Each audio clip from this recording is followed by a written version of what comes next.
The following is a comparative analysis of Cambodia and Vietnam in terms of human rights, human trafficking, and economic development, which is a PowerPoint video presentation by yours truly, President Christina Grappo. In the upper half two corners, we have the flags of Cambodia and Vietnam, and in the bottom left, Cambodia, the country, and Vietnam to the right.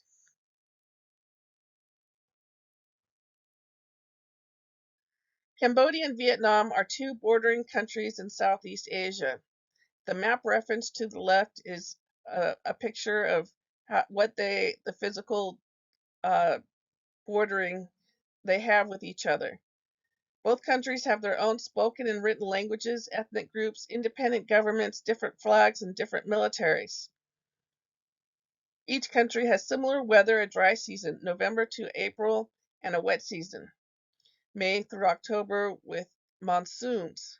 Both countries come from ancient cultures with an emphasis on connection, family, respect, kindness, and humility.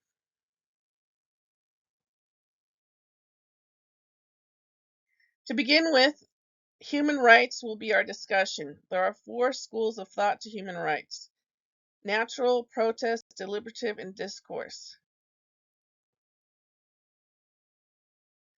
Human rights scholar de Boer identifies the natural school as the most familiar, absolute, universal, and recognized descriptive genre of human rights, representing human rights as birthrights one holds merely by existing as a person. De Boer distinguishes the protest school to define human rights as those rights that the poor, unprivileged, and oppressed need help with to redress social injustice. De Boer characterizes the deliberative school of thought to be human rights that function as political values with liberal societies deliberately select to claim through social agreement. For deliberative scholars, constitutional law conveys stipulatory, agreed upon, and confirmed human rights, ethics, and values.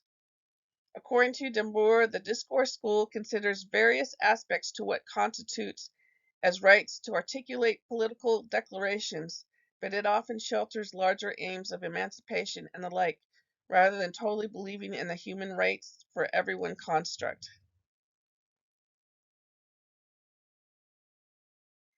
The Universal Declaration of Human Rights was born on December 10, 1948, with Eleanor Roosevelt. She made news with the most prominent task of her life, the Universal Declaration of Human Rights.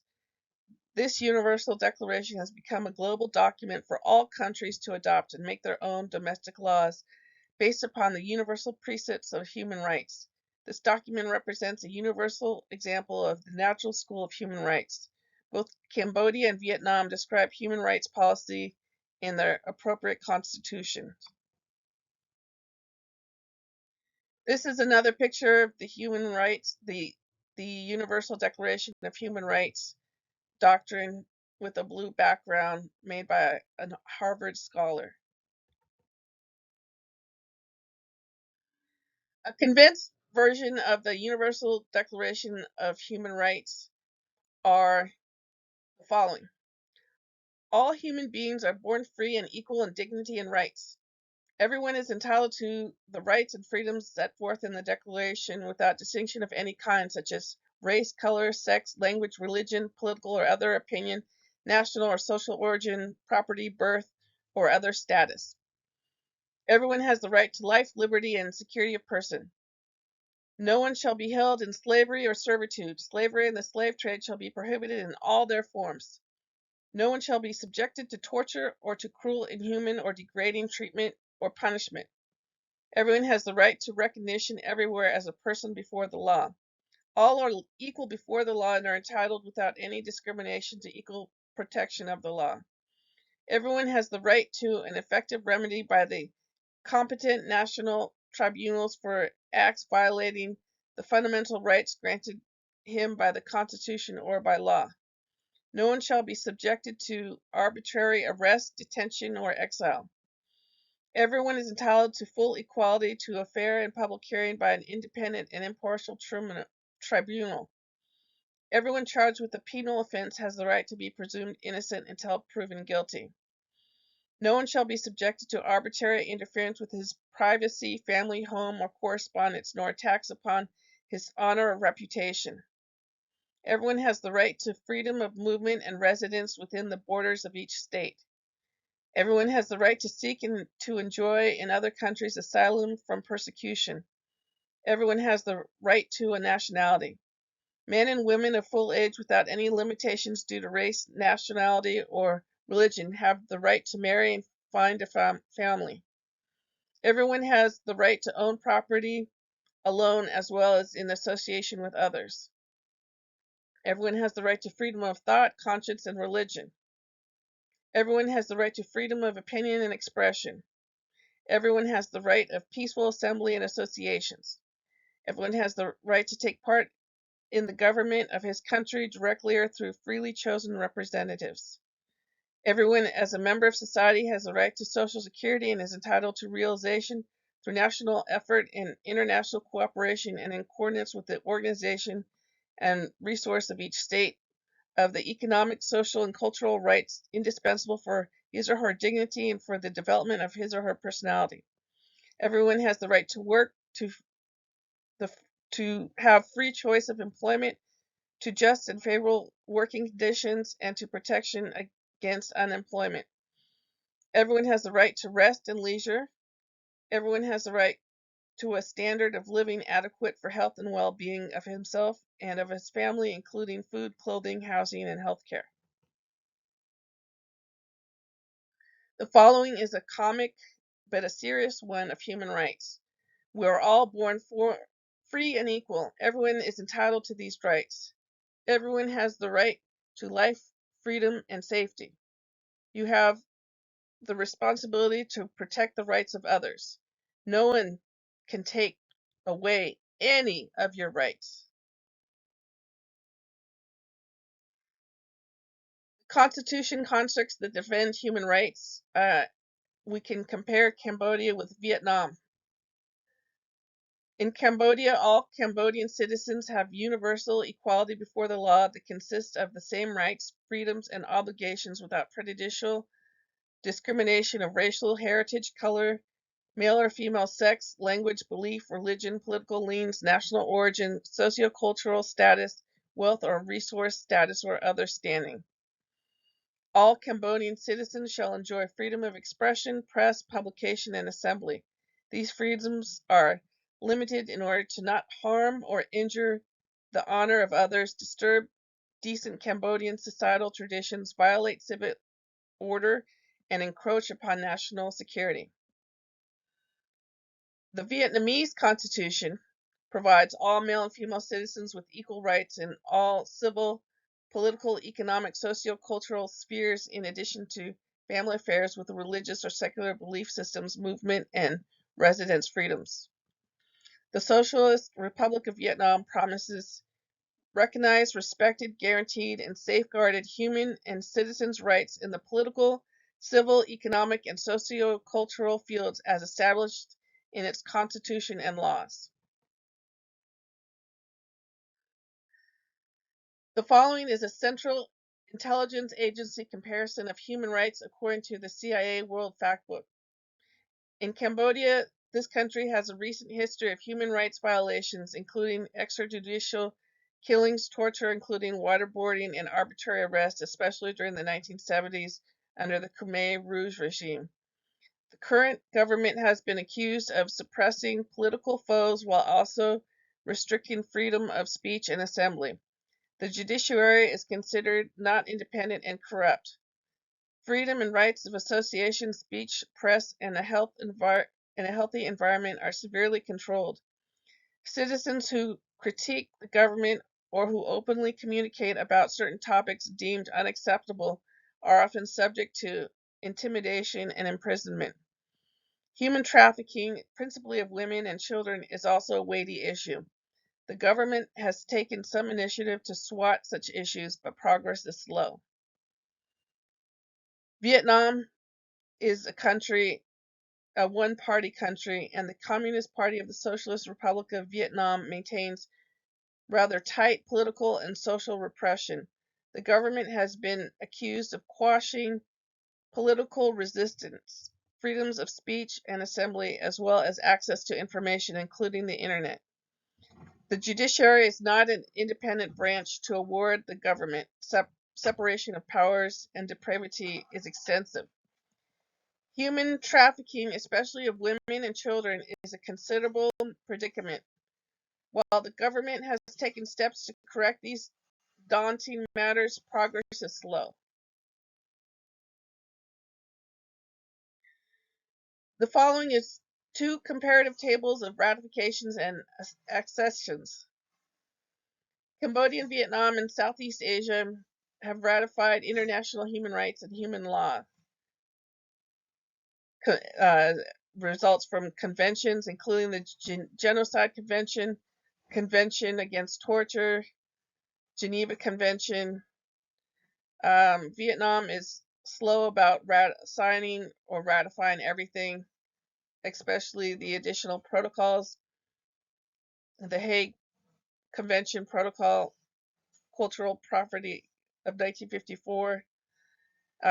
Cambodia has signed and ratified most everything, except for the non-applicability on statute of limitations on war crimes and CAH.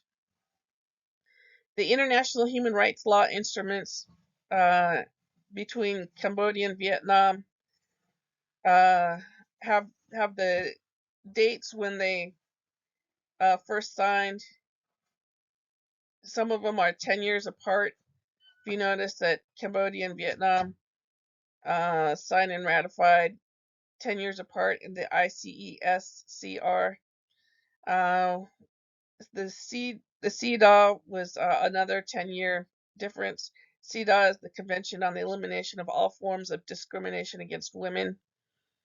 And the enforced disappearances Vietnam has not recognized, and both have signed the suppression of apartheid in 1981.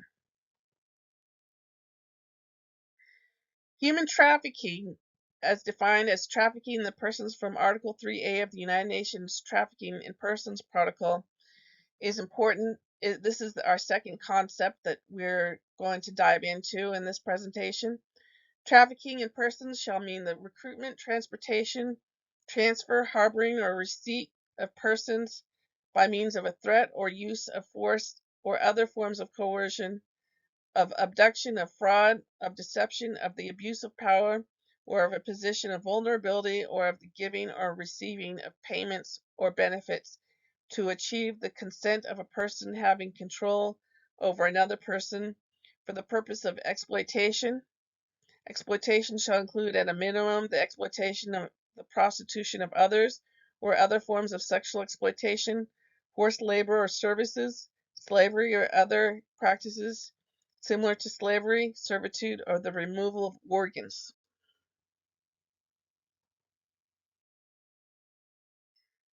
In the analysis of human trafficking, we find that there are three elements.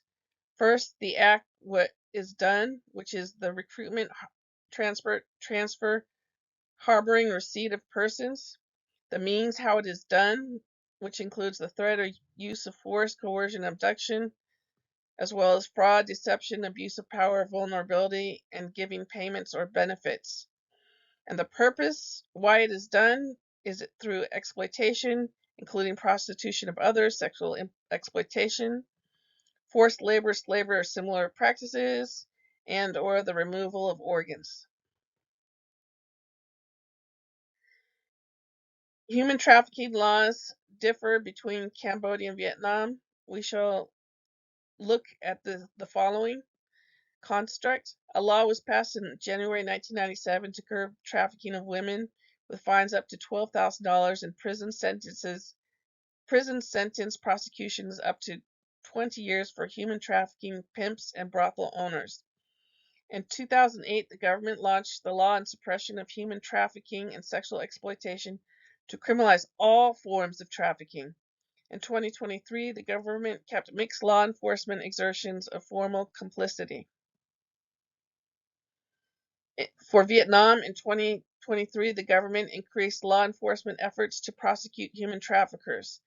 Article 150 of the Penal Code formally criminalized forced labor, trafficking, and sex trafficking of adults and prescribed penalties of 5 to 10 years imprisonment and fines from 20 million to 100 million Vietnamese dong, the Vietnamese currency equivalent of 847 American dollars to $4,240. Article 151 criminalized both labor trafficking and sex trafficking of victims under 16 and prescribed harsher penalties of 7 to 12 years imprisonment with fines of 50 million to 200 million Vietnamese dong with American values of $2,120 to $8,470. According to the CIA World Factbook, Cambodia and Vietnam are both nations of source, transit, and destination for human trafficking of sexual exploitations and modern-day slavery. Human traffickers abuse and exploit Cambodian men, women, and children primarily through forced labor, exertions, and sex trafficking within Cambodia and abroad. In addition, foreign nationals are often trafficked in Cambodia. Cambodia grown-ups and youths tend to migrate to other countries in Southeast Asia and increasingly to the Middle East, where traffickers force them to go to work in husbandry, fishing, construction, production, and domestic servitude. Considerable numbers of Cambodian men and boys are also exposed to forced labor conditions on Thai ships in international waters that may undergo physical mistreatment, meager wages, or non-payment, and extensive captivity at sea for years.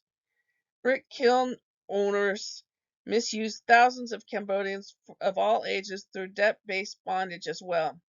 Children from poverty-stricken families become defenseless to forced labor, often the complicity of their parents in domestic servitude, forced begging, or street vending in Vietnam. Also, Cambodian and ethnic Vietnamese women and girls from rural areas move to urban and tourist regions where they become sex trafficked.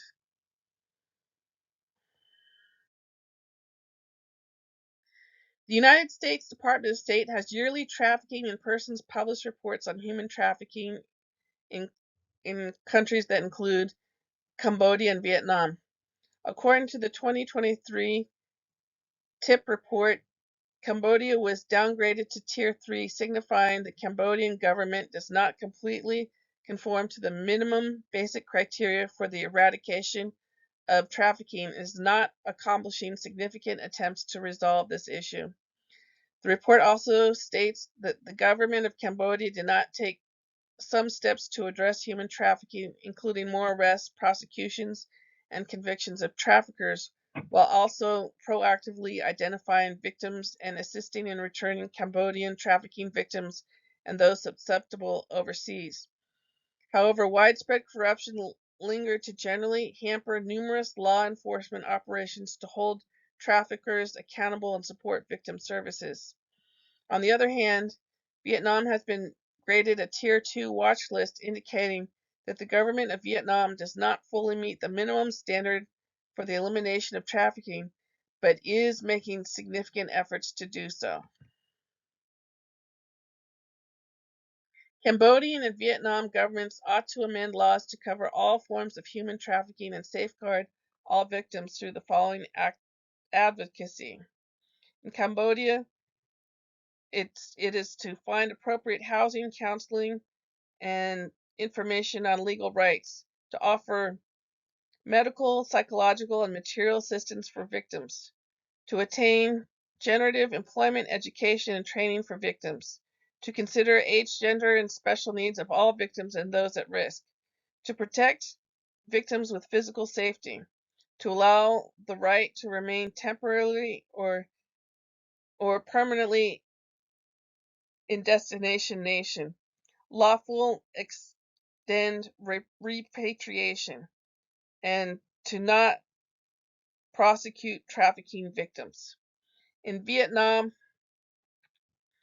the laws should locate appropriate housing, improve continued prosecution of privacy and victim identification, help find employment, education, and training, permit temporary or permanent immigration relief, consider age, gender, and special needs of victims, lawfully allow repatriation, and extend lawful prosecution of victims from prosecution.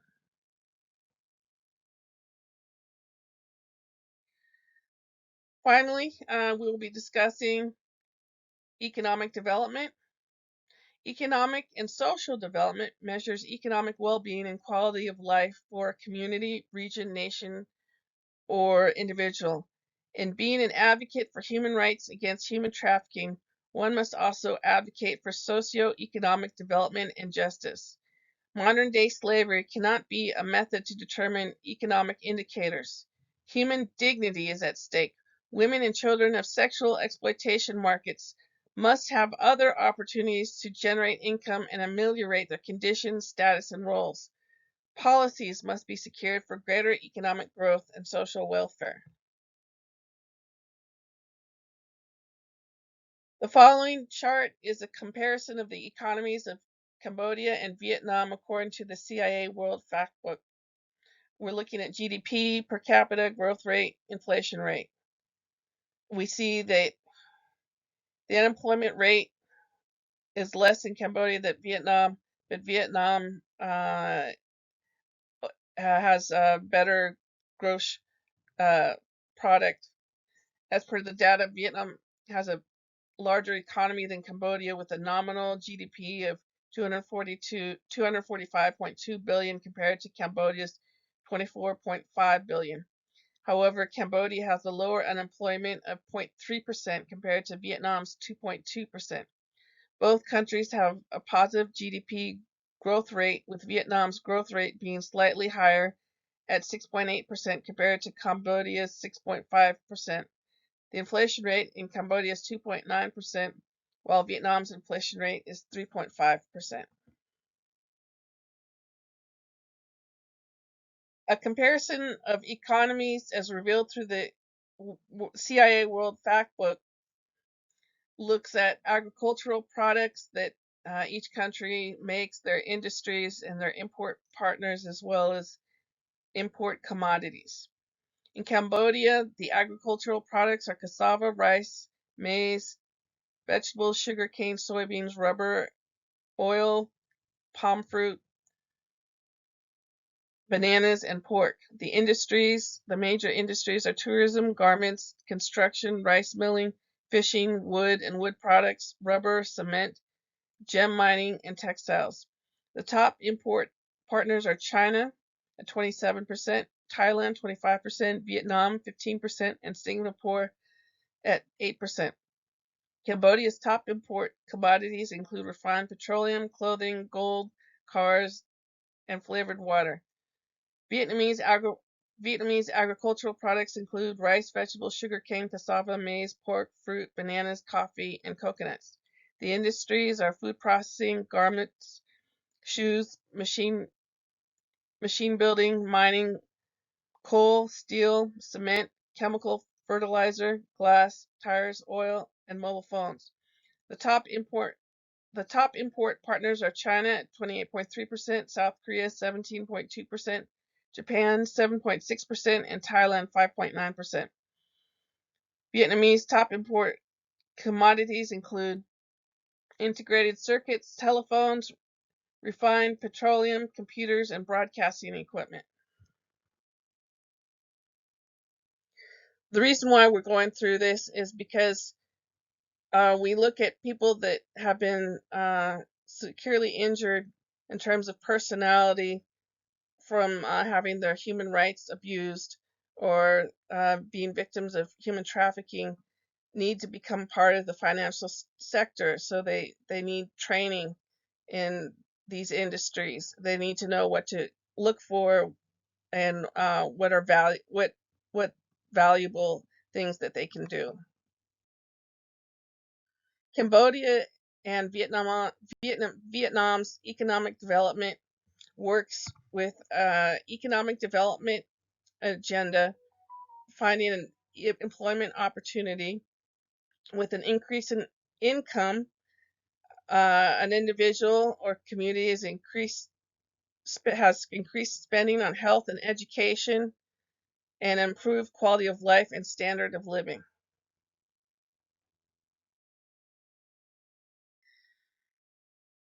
The United Nations Initiative on Gender Equality in Cambodia uh, looks at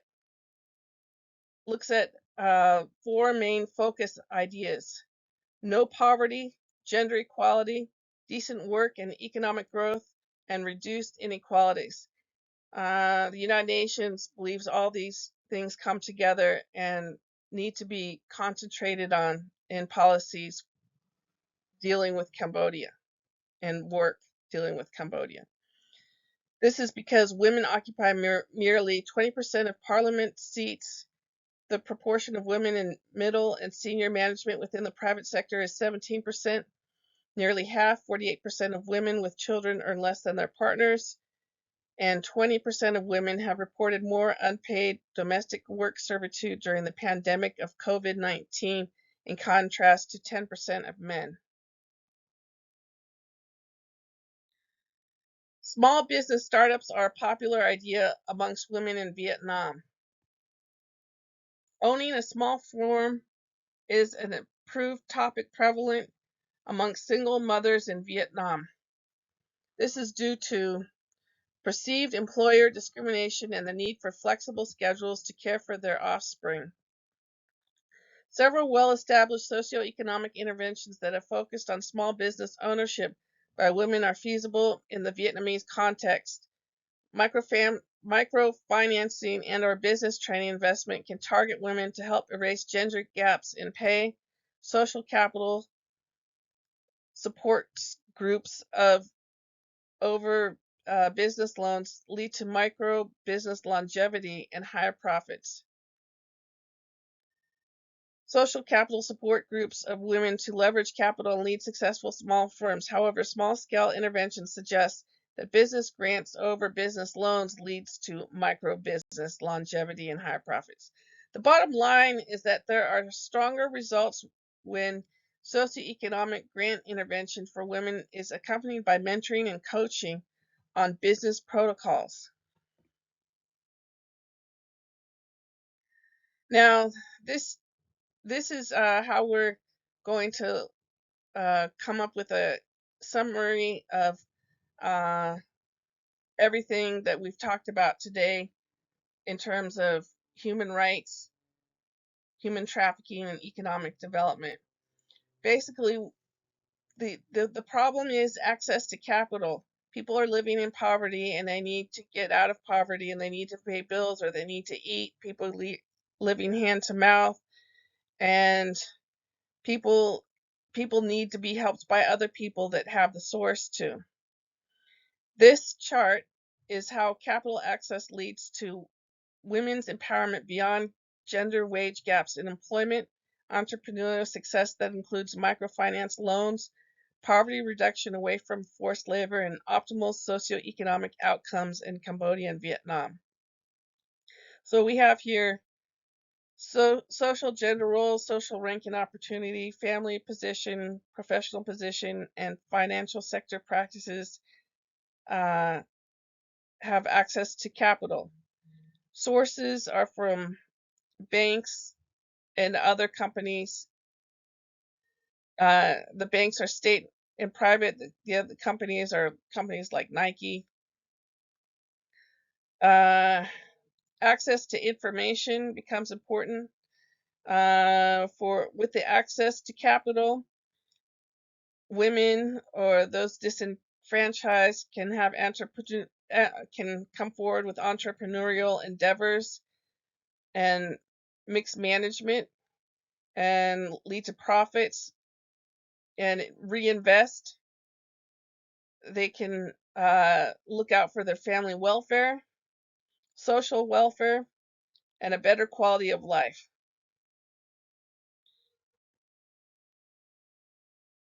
Thank you. This concludes my presentation, and the following is a bibliography in case you want to look at it for a second.